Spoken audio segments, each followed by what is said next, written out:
Жер бетінде әділетсіздік орнап, соғыс пен ұрыс керіс оты өршейді. Бүгін оған куә болып отырмыз. Адамзат өмірінде тұрақсыздық белең алады. Ел үрейге бой алдырады. Халық бақытсыз, бейшара күйге түседі.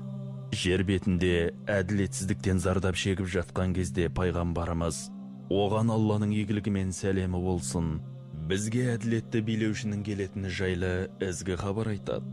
Ақырет күнінің басты белгілерінің бірі Махдидің келуі. Осы сөздің дұрыстығын көптеген ғалымдар мойындайды. Ал Махди араб тілінен сөзбе-сөз аударғанда күтілген, Алланың нұры түскен, таңдаулы, қалаулы деген мағынаны білдіреді. Пайғамбарымыз оған Алланың сәлемімен игілігі болсын былай деген: ол адамдар арасында бүлікпен алауыздық болғанда жіберіледі, және осыған дейін зұлымдық зардабын тартып, езгіде жаншылған әлемге әділдік орнатып, халқын игілікке кенелтеді. Бұл билеушіге қатысты 1050 хадис келтірілген. Оның 4-еуі сахих, шүбәсіз болып саналады. Оның есімі Мухаммад. Сіздер бұл хадисті имам Муслимнің сахих хадистер жинағынан таба аласыздар. Пайғамбарымыз оған Алланың игілігімен сәлемі болсын былай деген: бұл кісінің аты менің атыма ұқсас. Әкесінің есімі әкемнің есіміне сәйкес келеді. Яғни оның есімі Абдулла ұлы Мұхаммад. Ол пайғамбарға оған Алланың игілігімен сәлемі болсын, сырт келбетімен емес, мінез құлқымен ұқсайды. Аллах пайғамбар жайлы: әй Мұхаммад, сенің мінезің ғажап деген. Аллах осы сөздің дұрыстығын куәландырады. Пайғамбардың мінезі кемел мінез. Бұл кісінің Әл-Махдидің мінез құлқы пайғамбарымыздың оған Алланың сәлемімен игілігі болсын мінезіне ұқсас болады. Пайғамбардың оған Алланың сәлемімен игілігі болсын тегінен шыққан адамның келуі, сүннеттердің имамының бір бөлігінің келуі. Пайғамбарымыз оған Алланың сәлемімен игілігі болсын, Махди менің ұрпағымнан, қызым Фәтиманың балаларынан тараған ұрпақтан деген. Пайғамбарымыз оған Алланың сәлемімен игілігі болсын былай деген: енді билікті ол қолына алады. Ол мұсылмандарға басшылық етіп, әлемді толығымен өзгертеді. Ол бұған дейін зұлымдық жайлаған, езгіден жаншылған әлемге әділдік орнатып, халқын игілікке кенелтеді. Бүгінде қорқыныш пен зомбылық етек жайған әлемді өзгерту үшін қаншама жыл керек. Әл-Махди аз уақыт ішінде Аллахтың көмегімен өз білімі, қабілетін пайдаланып, әлемдегі жағдайды өзгертеді. Әділетсіздік жойылып, әділет орнайды. Зұлымдық жойылып, бейбітшілік орнайды. Ол әлемді түгелдей өзгертеді. Әли, оған Алла разы болсын, былай дейді: Махди бізден, пайғамбардың оған Алланың сәлемімен игілігі болсын отбасынан, құдіретті Аллах оны бір түннің ішінде көшбасшыға айналдырды. Яғни Махди өзінің Махди екенін де білмейді.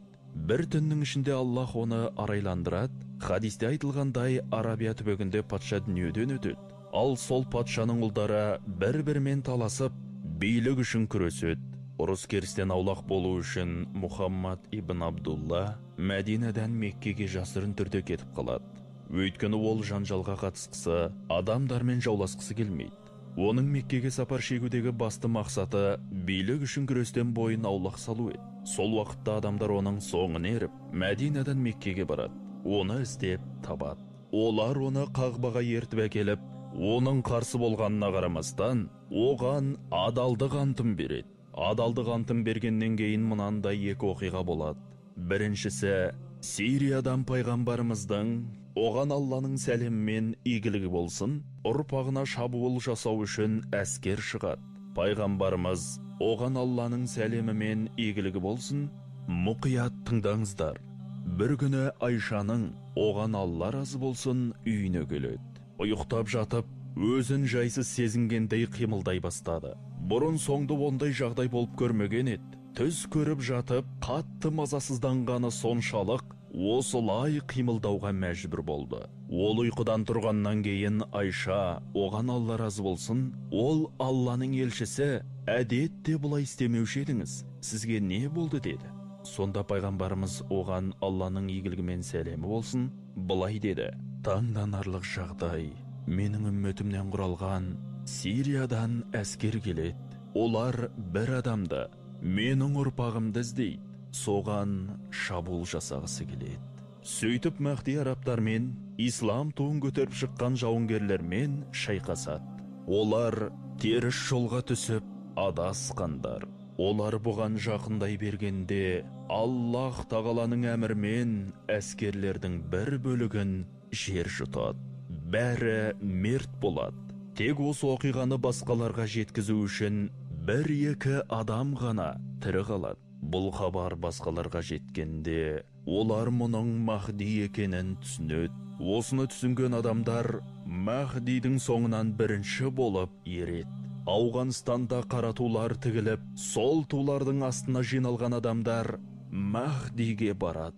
Олар талай жерді артқа тастап келіп, Махдиге көмектеседі.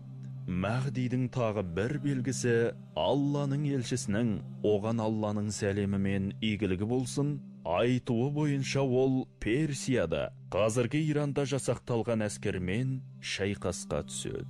Ол кезде сол жер Иран деп аталама жоқ па, ол бір Аллаға аян. Сахих Муслимнің айтуынша, Алланың елшісі оған Алланың сәлемі мен игілігі болсын бұл Персия әскері екенін айтады. Пайғамбарымыз оған Алланың сәлемі мен игілігі болсын Махди олардың да көзін жойып, тас талқанын шығаратынын, әбден әлсіретіп, енді қайтып беттей алмайтындай ететінін хабарлайды. Олардың бұдан әрі шабуылдауға еш мүмкіндігі болмайды. Бұл екінші әскер және екінші белгі. Махдидің дәуірі үздіксіз шайқастар дәуірі. Мұсылмандар келеді, ал екінші жағынан олармен бетпе-бет айқасу үшін қарсыластары да өре түрегеледі. Қарсыластарының саны қисапсыз көп болады. 80 байрақ, 80 түрлі ту, әр тудың астында 14 мың әскер тұрады. Оның айтуы бойынша олардың бәрі шайқасқа түседі. Пайғамбар оған Алланың сәлемі мен игілігі болсын мұны ғаламат үлкен соғыс деп атаған. Ғалымдардың айтуынша оған Махди басшылық етеді. Ғаламат үлкен соғыс, сан мыңдаған әскердің бір-бірімен текетіресі, ұшып бара жатқан заттарды немесе құстарды көресіңдер. Бұлар соғыс қимылдары жүріп жатқан аймақтардың шет-шеттерінде ұшып бара жатқан, соғысқа тікелей қатысы жоқ әлде бір нәрселер. Бұлар аспаннан түсіп төменге құлайды. Кейбір ғалымдар бұл хабарларға талдау жасап, бәлкім әңгіме аспандағы құстар мен заттарды құлататын әлде бір нәрсе атом бомбасы жайлы болуы мүмкін деген тұжырымға келеді. Бір-бірімен соғысушы тараптар бет-бе-бет кездеседі. Қарсыластарын жақыннан көргенде мұсылмандардың 3/1 қаша жөнеледі. Пайғамбарымыздың айтуынша оған Алланың сәлемі мен игілігі болсын Аллах тағала ешқашан олардың тәубелерін қабыл етпейді. Өйткені майдан алаңынан қашу, шегінбей, алға ұмтылған сарбаздың жауынгерлік рухын түсіреді. Сұрапыл соғыс басталады. Жан аямай кескілескен ұрыс болады. Мұсылмандардың 3/1 шейіт болады. 3/1 жеңіске жетеді. 3/1 ғана аман қалып жеңеді. Олар қан майданда құрбан болғандардың денесін және соғыс олжасын жинайды. Хадисте әр ру мен тайпадан әр 100 адамның 99-ы бақилық болады. Тек біреуі ғана аман қалады делінген. Мысалы, егер бір отбасында 100 адам болса, тек біреуі ғана тірі қалады. Қалғандары ажал құшады. Ол күні мұсылмандар олжа тапқандарына қуанбайды. Өйткені оның бәрін кімге мұра етіп қалдырады, дейді ол.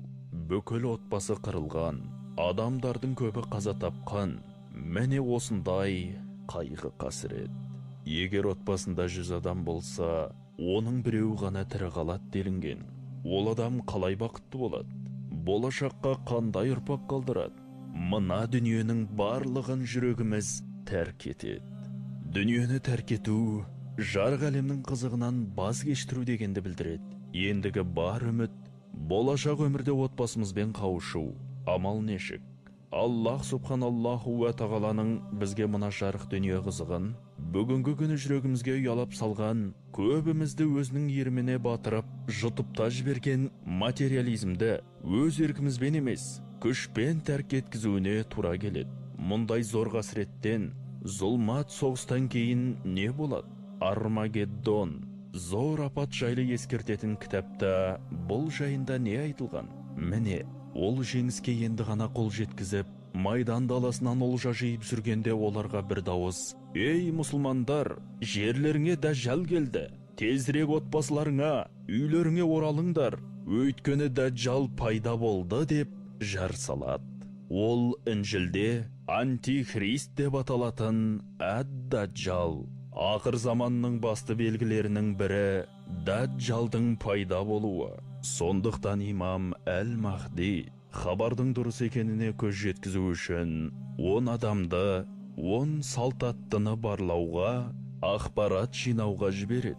Алланың елшісі, оған Алланың сәлемі мен игілігі болсын, былай дейді: «Мен олардың есімдері мен әкелерінің есімдерін білемін, және мінген аттарының түсін білемін. Олар сол кездің ең мықты салт атты адамдары болады. Олар шауып барып, бәлекеттің, дәжжалдың келгенін көреді».